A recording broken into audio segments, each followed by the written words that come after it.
Tell me when you want me to kind of crack ahead, Linda, Yeah, or do you want to? You can start now. Thanks, Deirdre. Will I start? Okay. Yes, okay. please. Okay, lovely.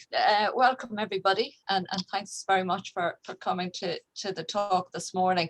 Maybe just to give you a little bit of a background about myself. My name is Deirdre Connolly, and I'm an occupational therapist. So I would have worked as an OT for many years in different countries, but also here in Ireland, in Dublin. I would have worked in James's. And also in the National Rehabilitation Hospital, but I'm now based in Trinity within the discipline of occupational therapy. So that's my full-time job.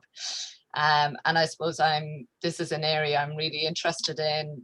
Been doing research in the area of fatigue management for a long time now, and just trying to understand it a bit more. And also just kind of what works for people in terms of managing fatigue. So hopefully you'll pick up a few bits today, maybe kind of just understand your fatigue a little bit more. So I'm going to talk about kind of what is it about, cancer and fatigue, how are they related, what are the different kind of causes of fatigue, the different types of fatigue, because sometimes people just feel it's physical only when people talk about fatigue, but in fact it's a lot more than that, and it impacts a lot more areas. And then obviously, just as they say, the impact and then different management strategies. So just to say, I'm really happy, and I always prefer it, if we can have this as a kind of a two-way discussion. So please, if you have questions or just even comments, if any of it kind of rings true for you, or just interrupt me, stick up your hand, or just come off mute, and just because I can only see a few of you here on the side of my screen. So if you've got your hand up for a while and I'm not acknowledging it, just interrupt me. I'm more than happy for interruptions. So what is cancer-related fatigue? And I suppose, the difficult thing about fatigue is that for a long time it wasn't recognized as a symptom of cancer, and therefore people weren't that comfortable talking about it. In terms of yourself experiencing fatigue, they found that when they tried to bring it up, maybe at some of their clinic visits, that nobody was particularly interested or acknowledging it. But really, in the last 10 years, it's now being recognized that yes, it's a very extensive issue for people with cancer. So this is how it's defined, and just to say, like, take notes away, however you like, but also I'll send the slides to Linda, and she can send them on to you as well, so you have them as just a bit of a standby if you want to kind of go back and refer to them later. So it's described as a very distressing symptom, but also very persistent, and that it's a subjective sense of tiredness or exhaustion, and that it's not proportionate to recent activity. And I think that's the piece as well that makes it particularly difficult. People often say, yeah, but I'm tired when I wake up in the morning and I haven't done anything, or I've done very little in the morning, and in the afternoon I feel really tired. So it's not directly related to how active or not active you are in a given day, and that it does interfere with everyday activities. So just before we go on, just any ways that you tend to describe your fatigue? What would you say it feels like? Emer? Yeah. I recently came off my meds for a short break, and the fatigue has significantly lifted, and I've looking back now, I describe it as walking through water, that everything is just more difficult. You know, you're not doing anything crazy. I'm not hiking Mount Everest, but normal day-to-day activities are just like you're in treacle or, you know, walking through water, and it doesn't change if you have a sleep. That's the thing I find, the difference between fatigue and tiredness. You could have, you know, you could sleep all night but still feel the same way the next day. That's me anyway. Yeah, lovely. Yeah. And you can really kind of feel that piece of, you know, when you say walking through water or treacle, you know, just that heaviness of your body. Tia, you're nodding. You can relate to that. Yeah, definitely. I got I got diagnosed with a sarcoma cancer last year, and I have fibromyalgia also. Oh no. So it's sort of, you have to balance the two of them, but it's just like that lady said, walking through waves of water, and you wake up tired, like, and you know, you could be after getting the best sleep ever and you just wake up wanting more sleep. Yeah, even though it's not helping. Even though it's not helping, like, you know, and rotten. I don't know whether it's the cancer fatigueness or the fibromyalgia, and I'd nearly put it down to the cancer fatigueness because it's so different. It's like I was always able to manage fatigueness and that, but this is just like off the charts. Like, it's just a different level. And people say, God, you're tired and you look tired, and it's all the time. Like, and you know, I could get maybe one day out of 6 that I'd be feeling maybe okay, and that I wouldn't need as much rest as I did. But my God, like, it is like a different level completely. Yeah. And it's interesting, that you can compare it, because as you say, fatigue is a very common issue for fibromyalgia, but it's interesting that you're saying it's like when I was younger, when I was in my 20s, I got the chronic fatigue syndrome, the ME. Oh, right. Oh, gosh. So I've had a few things like, and like that, I was able to manage it. Like when I'd get a rest, I'd feel maybe okay, do you know, that way? Yes. But with this, it's just, I want to sleep. And if I'm back living at home now, and if like my mom didn't wake me, like, or you know, if I wasn't woken for meal times, I'd gladly sleep my way through it. In the bed. And it's horrible. Like, you feel like you're sleeping your life away, kind of. No, exactly, not what you want. No, and like, I'm sort of saying, like, maybe next week I'll feel better, and maybe, you know, next week I'll be able to do this thing, but hasn't happened yet. But I'm hoping and praying I'll get there. Keep hoping. Good. Anybody else just quickly want to say how their fatigue affects them, or how it feels, or does it feel different from fatigue you had before?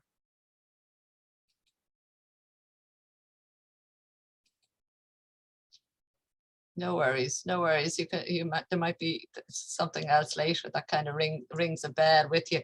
This is just, again, through my research. These are some of the ways that people have described it, and again, similar to Emer and Tia there. So again, kind of hit by a hammer or hit by a bus, you know, that kind of sudden kind of, you know, just that physical almost impact of it. And then other people, remember I was saying kind of fatigue can be different for different people, and some people have talked about, you know, this idea of kind of the fogginess or cloudiness that it really affects their thinking and concentration. And then, you know, there's this idea of feeling drained. And the other thing too is kind of the unpredictability of the fatigue. Like, again, some people are saying they could be going along fine for a week or two, and then suddenly it can kind of, they can feel that fatigue. And then this other person here was saying, that that mentally they feel able to do things, so this idea, my brain says go, but my body doesn't quite cooperate, and the body says no. So just kind of showing there the different ways that people experience it, and it is very individualistic. Usually you can't find people able to compare. So just a couple of facts, I suppose, like I was saying earlier, very often just underreported. So, people thinking, and the other thing that people say too is that they feel, well, I thought it was just me, that I was kind of having this problem, not realizing actually, you can see that they're up to almost 90% of people at some stage during their cancer, coming up to the diagnosis, or, during treatment or post-treatment, do experience that fatigue. So you're not on your own if you're thinking that way. And then a large proportion of people report severe fatigue. So 60% of people have very severe fatigue that really stops them from doing their activities. And then, and I'm not saying this to frighten you, the next piece, but about a third of individuals find that the fatigue lingers. And the only reason I put that in is just that sometimes people think, oh, well, as soon as I finish the treatment, the fatigue will go.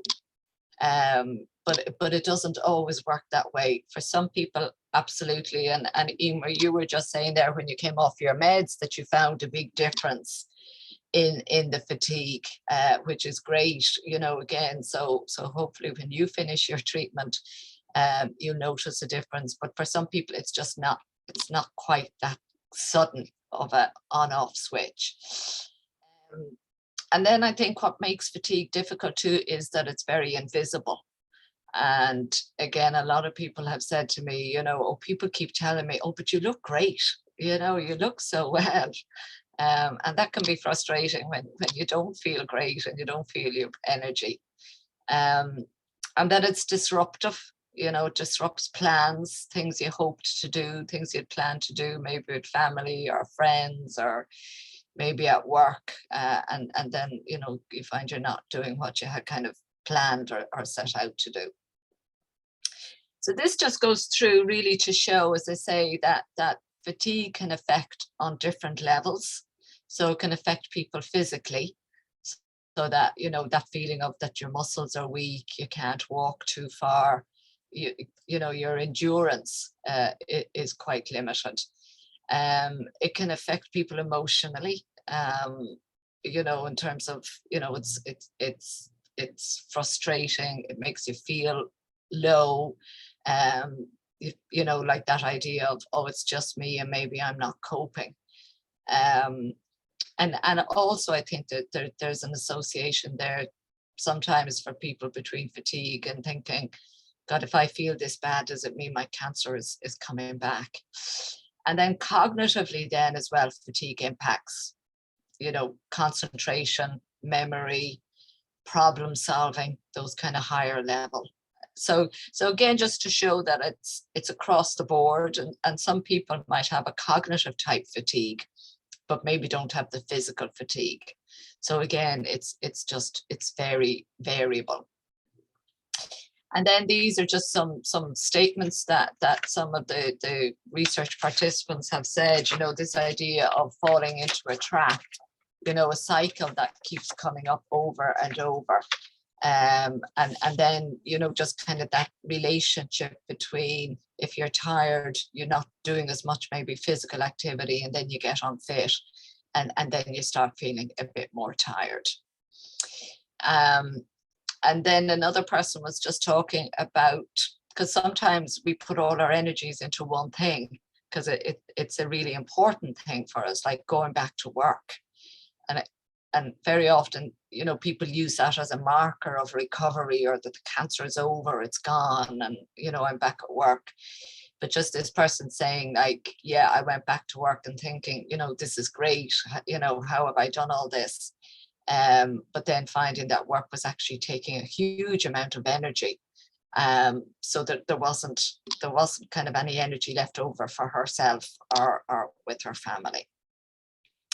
And then, as I say, that idea of your mind starting to kind of race ahead of you and thinking, you know, is it just me? Am I the only one who feels this fatigue? And just some of the myths then about the fatigue, you know, like I was saying a bit earlier, you know, sometimes people think as soon as the treatment finishes, then the fatigue will be over, and it doesn't always work like that. And you know, this idea of what's wrong with me, again, there's nothing wrong with you. And like I was saying, the statistics show now that fatigue is very common. And I suppose that idea too, and it's easy to get into this thinking, oh God, I'll never be able to do those things again. They're gone for me now. You know, again, when you're feeling a bit low and vulnerable, you think you won't get back to doing the things that you enjoyed, maybe that are high energy, but you will, because some of the truths about fatigue is it does reduce over time. And that, you know, any small changes that you can make will make a big difference. So just even, you know, some of the things I'm going to talk about today, you know, like pacing yourself a bit and, you know, planning ahead and maybe taking short, you know, more frequent, shorter rests, you know, those things can make a difference. And then also just to kind of be easy on yourself. Don't be pushing yourself too much. And, you know, recognize, well, maybe you did a little bit more this week than you did last week. So kind of recognize, you know, what you've achieved. The causes then really do vary, and it can be any or all of these combination. The cancer itself, the type of cancer that you might have, and then obviously the treatment. Again, you know, Emer, you were just saying there about whatever medication or chemotherapy regime you're on.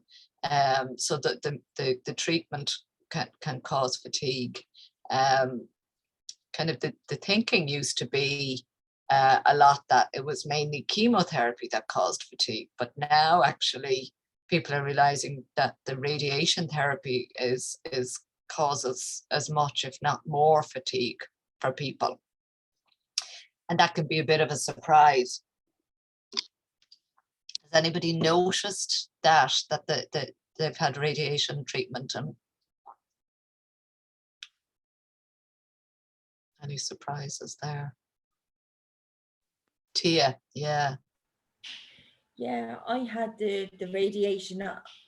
Luckily I didn't need the chemotherapy. So I was thinking, oh, radiation, that like lie down and get the radiation and you'd be fine, like, you know. Yeah.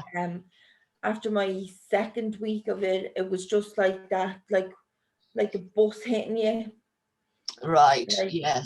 the tiredness came over, and I got E. coli, and I was very ill as well. Oh gosh. So I had to go in and stay in hospital. And like that, I was like, my God, like, is this tiredness, like, is it from now on? Like, because like that, as I said earlier, I'm well able to manage the other fatigueness, but this is just, it was like brand new to me. It was just like, I was waking up for my meals and I was lying there and I was eating them and I was nearly back asleep while I was eating. Before I had to be forced nearly to eat. Like it was just like that, like very, very tough. Like, and I didn't realize how tough it was going to be. Like, you know. And sorry, I think that's the thing about the radiation therapy. People don't always get prepared for fatigue. I think, you know, it's probably talked more about it in relation to chemo. To be prepared for it. The other thing to think about, and again, you know, Tia, thanks for sharing in terms of, you know, you were saying you also had fibromyalgia. So sometimes there's other health issues that may be causing fatigue, maybe anemia. And you know, it's always worth talking to your GP about it just to kind of check. And then obviously the emotional impact of having, you know, cancer and the impact that's having on your lives. So that in itself causes fatigue. Inactivity and deconditioning, and this is a bit of a kind of a cycle of, you know, if you're feeling tired, you do less, but then if you're doing less, you lose your conditioning and your fitness, and so it's really important to kind of get that balance. So I won't be saying today kind of take to the sofa or take to the bed and stay there. It's about balancing, you know, getting out and doing some physical activity with kind of managing the fatigue. And then obviously a lot of people, when you have cancer, there's quite significant weight losses, and that also just, you know, you don't have the kind of the energy supplies maybe that you had, and that's tiring. And then also difficulty sleeping. So I'm going to kind of touch on a few of these today, just again to give you some things to think about. I suppose the thing about fatigue as well, it's related, and a bit like the last slide, you know, a lot of the symptoms that you may experience will exacerbate fatigue, and then similarly your fatigue can exacerbate some of the symptoms. So there's that two-way cycle. So, you know, some of the common issues people talk about, you know, the mood, the cognitive difficulties, pain. If you have pain related to your cancer, or, you know, pain related to your fibromyalgia, that's going to make you more tired. So again, it's important that if you have those symptoms, nauseousness, they'll drain your energy a bit more. So talk to the nurses within the oncology nurses and ask them, what, you know, that you're having these problems, and they'll be able to help you with those. You know, don't put up with those things. There is help. So what I'm just going to briefly touch on this morning then is just ways to think about managing your energy a bit more, you know, efficiently and maybe a bit more kind of cleverly. Resting, a little bit about thinking about your sleep patterns, and is there anything you can change there to help. Looking at just simple ways managing anxiety and stress, a little bit about physical activity, and literally just, you know, 2 minutes on diet. So the first one then, how to really, it's about how to maximize that supply of energy that you have at the moment. You know, how can you make it work for you, and how can you make the most of it to do the things that you need to do. So the way we talk about this is the 4 Ps. So kind of starting down there in the bottom left hand corner, the first step is to prioritize. And I'll just talk about a few things that can help you to prioritize. So really thinking about what's important to me. What do I need to do, you know? And there's 2 levels of this, you know, what's important in terms of what makes me feel good. And then also, like, there are things we have to do, unfortunately. So again, how do I kind of make sure I have enough energy for those activities as well? And then the next stage then is the planning. So once you've kind of identified what you need to do, like, when do I do them? When is the best time? How do I do them? What do I need to do in order to carry out the activity?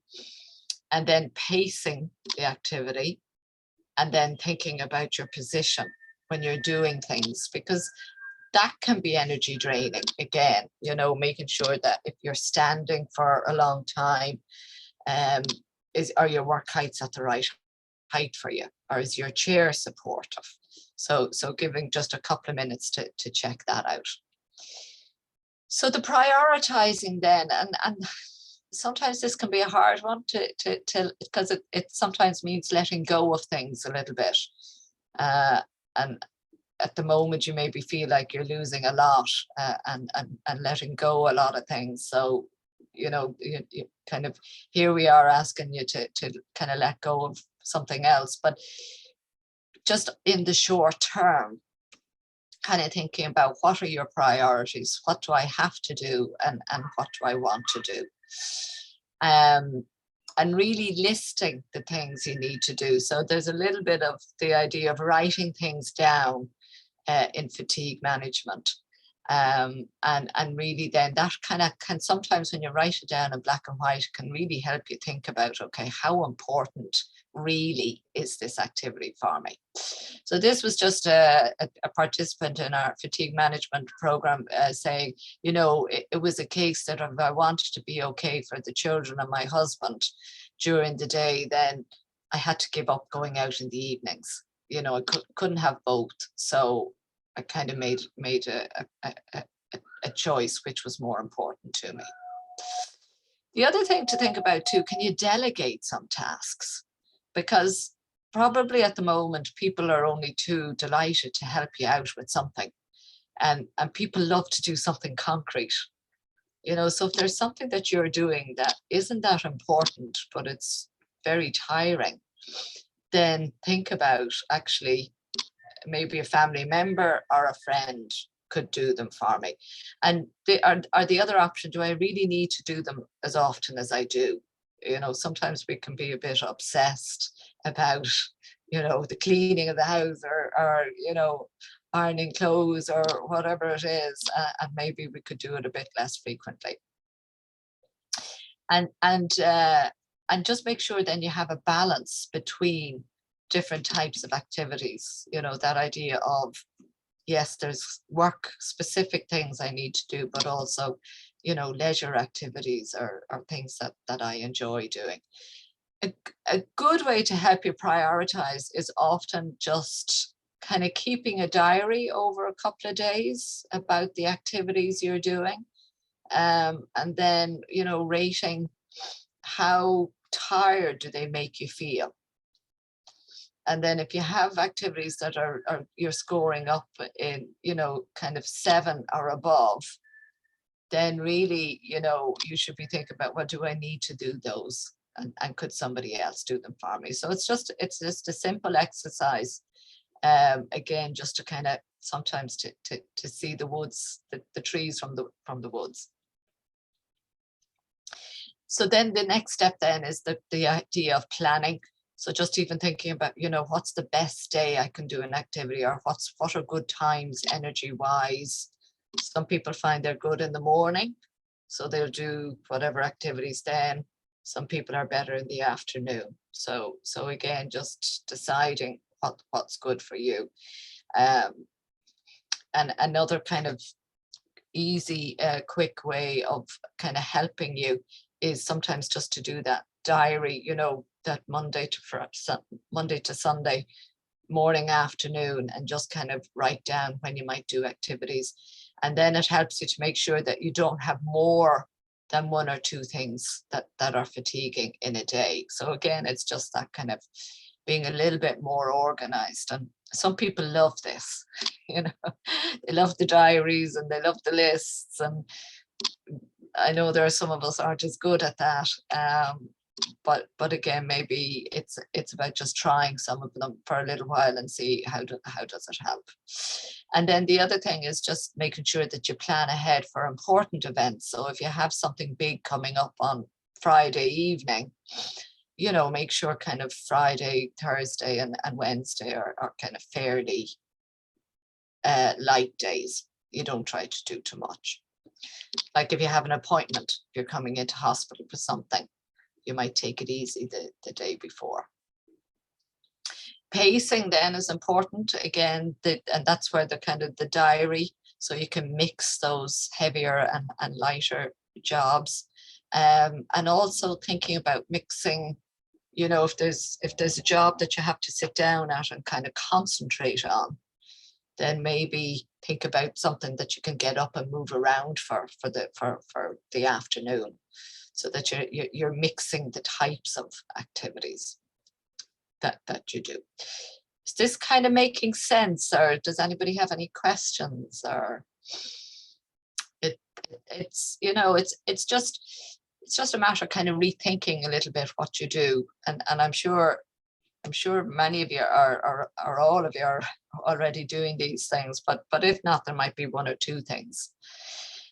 The other thing with pacing too, and we're all guilty of this, we try to kind of rush an activity. You know, we might think, oh gosh, I've got 10 minutes, I could do that. But, you know, I could do whatever the job at work. I could, you know, review a document in 10 minutes, or I could go and do the photocopying. But again, sometimes when we end up rushing to do an activity, it does actually make you more tired, because you just get a bit more stressed if you're looking at the clock, and that just increases the fatigue. And then if you're getting tired when you're doing an activity, just take a break. You know, there's nobody standing over you with a stick saying you have to do this in an hour. If it takes an hour and a quarter, so be it. And then this is just somebody saying, you know, this idea of, oh, I need to be the perfect person. I must have this done. I must do that. You know, I used to do these things before my treatment, and I must do them now. But just getting into the mindset, actually, do I need to do it today? Can I wait till tomorrow? And then the whole idea, like I was saying, of positioning yourself, just thinking about when you are doing an activity, you know, like at work, think about where do you sit, how do you sit. You know, your employers should be, you know, making sure that you are well set up, that you have a good office chair, that you have a desk at the right height. And if you're standing, again, that your work area is correctly sized really for you. Try not to stay in the one position for too long.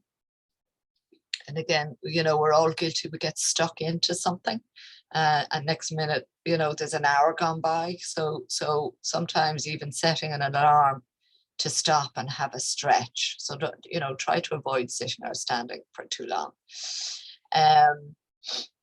Think about organizing your work area, so you're not kind of all the time overstretching, and you know, think about, if you're going to do an activity, what do I need to do it, so I bring everything together into the one place. And I suppose I'm particularly thinking about, maybe if you're preparing something to eat, you know, don't be going back and forth to the fridge or in and out to where you keep your food. So try and kind of bring things together first of all, and then sit to do an activity. You know, your coffee, your teas, where are they positioned? The same with kind of any things you use a lot in work. Don't have them on a high shelf, you know, have them within arm's reach.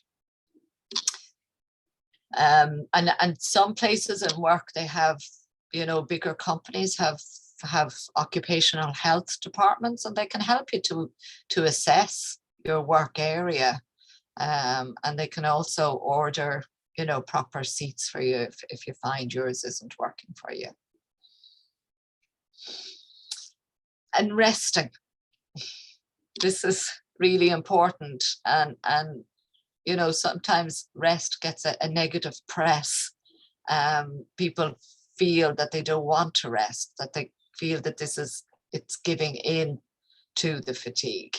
And again, that idea of I'm not coping and I can't rest, because people would think I'm not managing.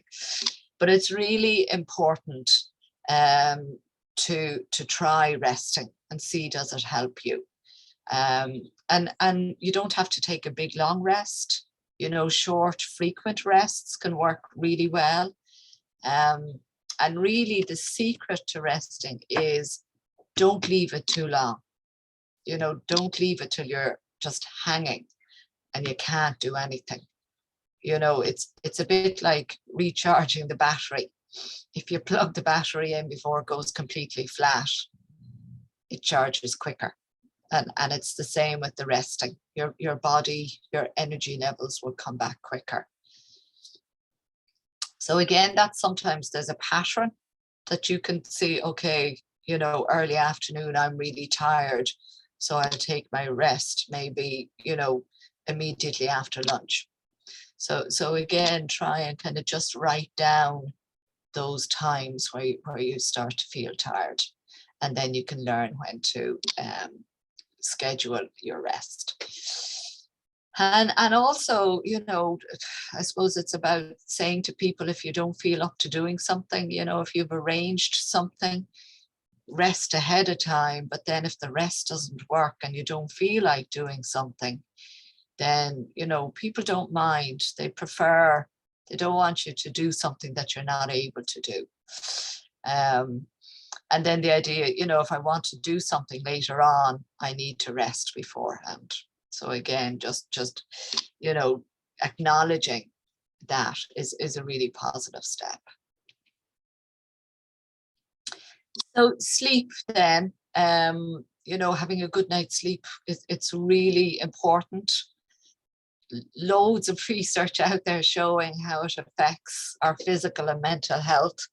And you don't need to have cancer to know that. I'm sure that's something you've noticed before, you know, where we all know if we don't get a great night's sleep, we're grumpy or we're narky the next day. And you know, physically we don't feel as good, as energetic. So try, and a couple of tips. One thing that is really important is that consistent routine.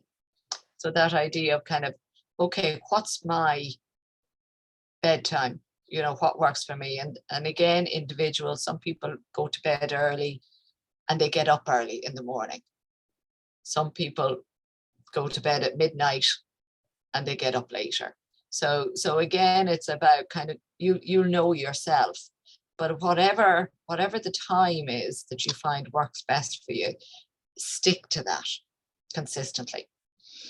And some people find, you know, they get, this kind of comes back to the resting. So again, just think about, some people leave it too late to rest.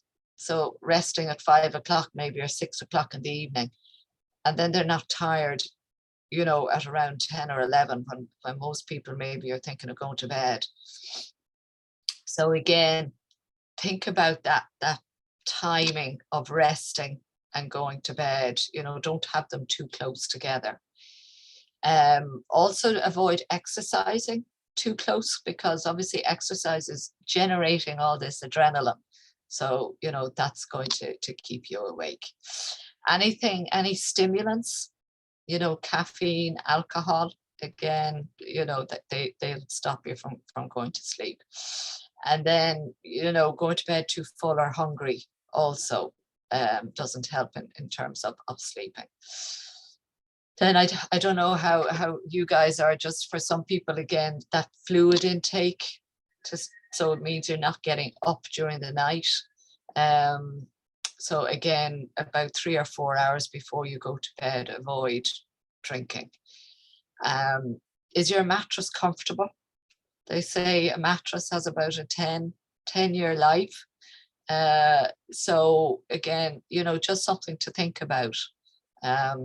It is a time to maybe renew it, and you can get those nice memory foam mattresses now, which can be very comfortable and easy to sleep on.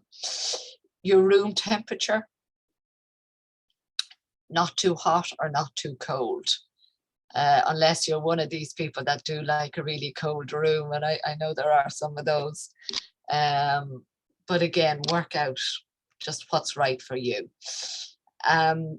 And then sometimes we go to bed, we start, you know, the way you turn out the light, you lie down and your head takes off.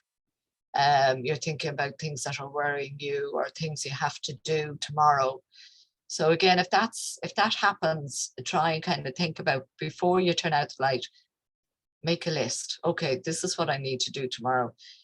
These are the major things that are worrying me, and I'll deal with it tomorrow. And turn off the devices.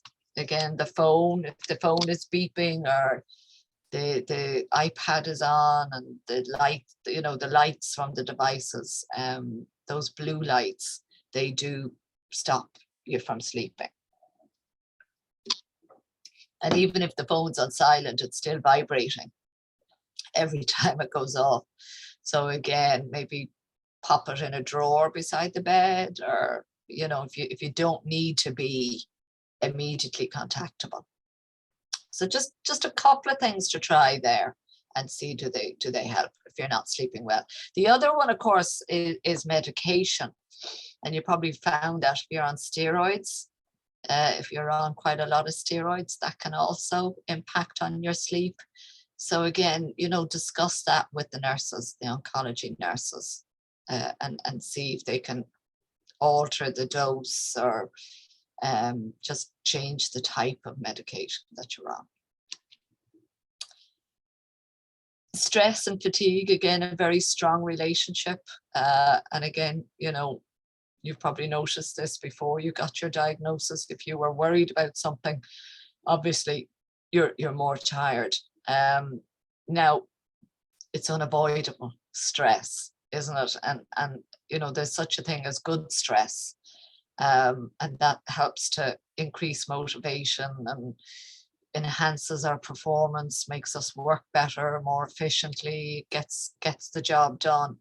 But it's negative stress when it starts to affect your performance, and it starts to affect your mood and how you're relating to people around you. So negative stress needs to be managed. And then some ways that you can recognize that you are negatively stressed is, again, you know, that you're doing less.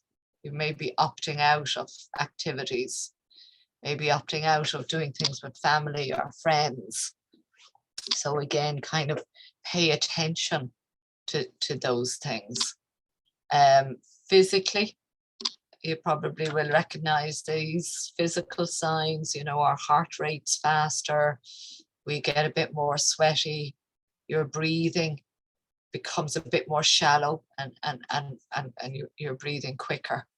And you know, again, we're kind of tensing our body, and you can feel it in your neck and your back and your shoulders. So again, just pay attention to those. And mentally, then some of the signs are that you start this kind of negative thinking, you know, oh, I'm no good, or oh, I should be able to do more, or I'm not coping, this will never go away. And you know, you start to kind of go down that spiral, and that's when you need some help. And you know, that's when there's lots of resources, and ARC is fantastic. You know, they have so many supports and services, and it could be just sign up for yoga, sign up for the relaxation classes, just to help you to manage that stress. Just learning breathing techniques, so that if you do start to feel a bit stressed. So again, you know, this is not something that you have to do on your own. So just, you know, try and think about what is it that's worrying you? You know, what are the most important things? And then thinking about, okay, how do I try and deal with the top one? Because you can't do it all. So think about, what are the most important things? What is it that's most stressing you? And it's probably to do with family and friends, you know, the people or things that are important to you. And then think about, like, what resources do I need to help me? And, you know, you've managed stress before. You know, don't underestimate your resilience, and don't underestimate your ability. So kind of think about, okay, what, you know, how have I managed before? What has helped me? And who has helped me? And, you know, be that family or friends or professional help. And again, that's where kind of, what are my options? And sometimes if we get very worked up, we don't even think clearly enough to do that. So again, kind of going back to looking after yourself, the fatigue, the resting, you know, coming to ARC, talking through things, you know, kind of even helps to identify what is the major issue. Because sometimes we can't, again, you know, we can't see the woods for the trees.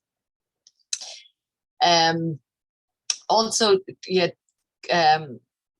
think about some of those relaxation apps that are available.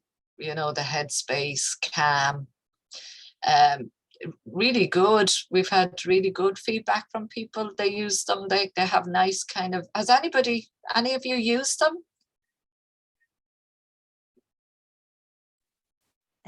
I tend to go on to YouTube and do guided meditations. That's the one I like. But And I have used Headspace, I think. Have you, Emer? Yeah, and you find that helps. And yeah, I like it. I like doing it on YouTube because I can pick the person's voice that I like the best. yes. Accents, you know, are different. So Yeah. but it's definitely, you know, for some, we all know, you know, how we should be calming ourselves down or whatever, but to have an external voice talk you through it, I think really helps. I think you're right. Exactly. Yeah. It just distracts you somehow, doesn't it? And, exactly. Yeah. Yeah. And with the YouTube, how do you find it? Like, how do you physically, do you just put in YouTube? I just type in guided meditation. Okay. And then there's lots of options for relaxation, for sleep, for, you know, spirituality. There's, you know, there's subsections then. And I think it's Jason Stevenson. I like his voice. I like his accent. So lovely. Yeah. Go on to his ones. But great. there's a million options for what suits you best. Yeah, great. That's it. And I think that's what we forget sometimes. There is a load of things out there that, you know, you can tap into easily. And and see, do they work? Anybody else try any of the YouTubes or the apps or mindfulness? Maybe try any mindfulness classes or the ARC meditation and mindfulness are very helpful. Yeah. Weekly sessions. And sorry, I can't see who's talking to me there. Oh, sorry, Rosa here. Rosa, lovely. And are they on weekly, Rosa? Yes, there's different ones and they're on weekly. Lovely. And are they still online or are they face to face now? Online at the moment anyway. I'm not sure what the plans are. I'm sure someone else might know, but they're very enjoyable and helpful. Great. Yeah, so again, it's just tapping into all of that. Like, and obviously all of you are connected to ARC because you're here on the talk today. But again, you know, it's about telling others if you meet people that don't know about it.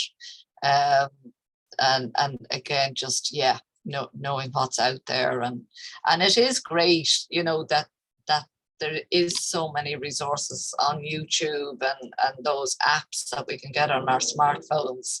It is a lot easier for people now to access, to get a bit of, get some strategies. So the physical activity piece, again, you know, it's really important. As I said, there's a direct connection and link between, you know, being physically active and fatigue. So again, it's working out for yourself, you know, try and schedule in some exercise, walking, and it's not vigorous exercise.